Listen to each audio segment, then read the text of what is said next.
พระภิกษุสงฆ์จงรับเครื่องสังฆทาน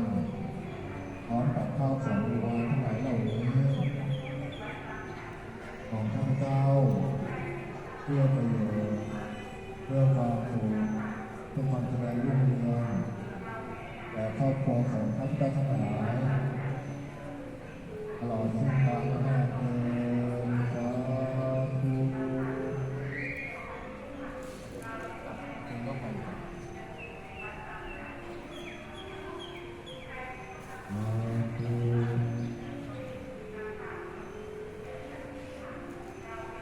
เอาไปเคยร่วมกันเคยร่วมกัน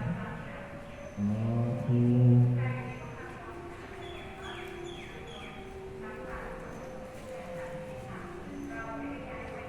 เราโยมจะตั้งใจสำหรับฟังพระธรรมเป็นส่วนของ